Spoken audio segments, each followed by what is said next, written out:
Hold up, before you get to watching this video, let me talk to you for a second. Hit that bell down below and subscribe to the Fitz Take Podcast YouTube channel so you'll know when every episode is dropping or if something has been posted on this page. Also, be sure to follow me and Elijah on our social media platforms. They will be linked down in the description. Now back to the episode. Going for a local product.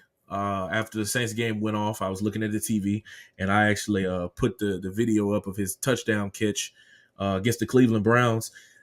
Lafayette native, former Como Spartan, and former LSU Tiger, Malik Nabers, becomes the youngest person in the NFL to catch 2 touchdown passes in a single game. The Giants rookie continues to wow them. I believe that was their first win of the season. Yes, it was. Because they lost to the Vikings week 1. They lost by 3 to the Commanders in week 2. So they picked up their first win today to start off in this young season. So in the box score, Malik threw a pass in that game. Wait a minute. What's going on there? He ran the ball too. He ran the ball too. I'm seeing Malik had 8 catches, 78 yards, and 2 touchdowns. So far this season, he has 15 receptions for 193 yards. Well, this might not have updated yet. 15 catches, 193 yards. And I guess that would be 3 touchdowns. Because they got it as 1. That'd be 3 touchdowns. No. So it's not 18. Okay. 23 catches. There it is. 23 catches. Well over 200 yards and 3 touchdowns on this young season. So with all of that, Elijah, how do you feel like this is going to help for Malik's Offensive Rookie of the Year campaign as he continues to play in this young season? You know, he is wide receiver 1, but just being able to get an early record that early in the season, how does that help him for his confidence and then what he can do for the year?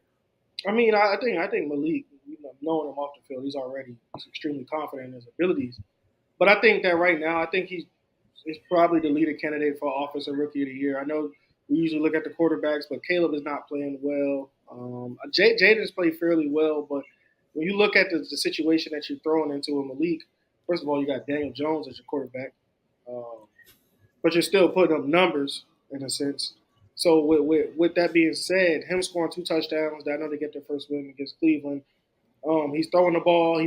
They're letting him carry the ball. I think he had one carry. They're trying to find ways to put the ball in the best player's hands, best playmaker hands, and right now it's Malik for the Giants. And I think that's going to show to him being he should win, probably winning Offensive Rookie of the Year. I'm not going to say he should or shouldn't. Only 2 games in. But right now he has the best case for it, numbers-wise, and the stuff that he's been doing. So I think that, with Malik, we all know he's extremely gifted. He's just playing for the Giants. We don't expect the Giants to win too much this year, but we do expect Malik. I did expect Malik to have a big year, and right now it's only showing. And I expected him so much that I drafted him on my fantasy team, and he gave me 29 points today. That's what I'm talking about. Keep it going, man. But at the same time, we all know how talented this guy is. So for him to prove it on the biggest stage out there against the best guys to play football, I think that's pretty cool. So Malik, it's only up from here, man. And I hope Brian Daboll, who was excited about drafting him, continues to use him in the right ways. Yeah, Brian Daboll called him a dog there in the preseason or the pre-draft evaluations that he was giving him. And the soapbox that I had about why I believe Malik should have been the Biletnikoff winner last season. So ability wise, he's as advertised. It's going to be everything else around him, the game plan, how Daniel Jones can get him the football, and things of that nature that will be dependent upon his production. Because if you give him an opportunity, if you target him, I'm looking at his number of targets versus his number of catches.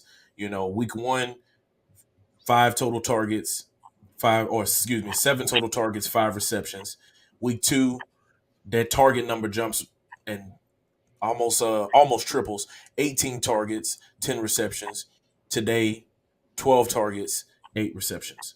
So as long as you continue to give him 10 to 12 targets, he gonna give you 8 to 9 receptions, and everything else that he can do with it afterwards. Deep ball, quick slants, across the middle. He can do it all for you and get you touchdowns and big plays all across the board. So I think as long as Malik can continue to stay healthy, which that's what we're praying and hoping for, and that he can get the number of targets, that he is going to be as good as he needs to be. That'll be well over, I think, 100 receptions for him on the season if he gets those targets to reception ratio. And if he continues to get close to, if not above 100 yards receiving every game, that's a 1,000-yard receiver. You look at it in that regards, 100 receptions, 1,000 yards, that's a Pro Bowler. So obviously he would then be Offensive Rookie of the Year. I'm going to go ahead and say it early on that I think that the race will come down between him and Jaden Daniels. And I think whichever one of them either gets a playoff spot or gets close enough to get in position in a playoff spot, whether they lead their team to the division title, whether they finish second or third in the division, whoever it is that one-ups the other in terms of team, that will be the guy that gets Offensive Rookie of the Year, and who knows, overall Rookie of the Year as well. So congratulations to Malik Nabers on conquering a great feat for his early career, and we're continuing to wish him all the best for the success that he will have throughout his rookie season.